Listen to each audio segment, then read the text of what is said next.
അത്തമാണ്. അപ്പോൾ പൂക്കളം ഇടാമെന്ന് ഞാൻ വിചാരിച്ചു.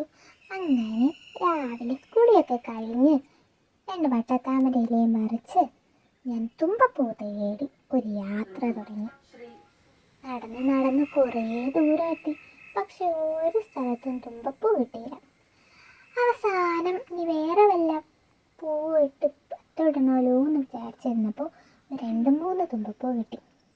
ഇനി ഇവിടെ ഞാനൊരു കോട്ട് തിരുവിക്കയറ്റണമെന്ന് വിചാരിച്ചത്. അതും കൂടി പറയാം.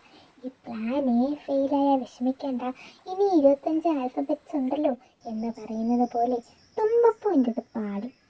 അപ്പോൾ ഞാൻ വിചാരിച്ചു ഇനിയിപ്പോൾ പെരുവലം തന്നെ ശരണം.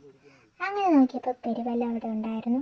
പൂമ്പാറ്റയ്ക്ക് തേന്ന് വരാൻ പെരുവലമൊക്കെ പാക്കി വെച്ചിട്ടുണ്ട്. ഞാൻ കുറച്ചേ എടുത്തിട്ടുള്ളൂ. പിന്നീട് ഇതും കൊണ്ട് മുറ്റമൊക്കെ തൂത്ത് വൃത്തിയാക്കി. ഇല്ല, അത്തം പെട്ടുന്ന സ്ഥലം മാത്രമേ തൂത്തുള്ളൂ കേട്ടോ. അവിടെയൊക്കെ തൂത്തു, വെള്ളം കുടഞ്ഞ്, ചാണകം മെഴുകി അത്തമിട്ടു. നൈസാണോ? കൊള്ളാമോ? ഇപ്പോൾ നിങ്ങൾ വിചാരിച്ചാണ് ഞാനാണ് അത്തമിട്ടതെന്ന്. ശരിക്കുള്ള അത്തത്തിൻ്റെ മുതലാളിയെ ഞാൻ ഇപ്പം കാണിച്ചു തരാം. കണ്ടോ? എലക്സ എൻ്റെ പൂച്ചയാണ്.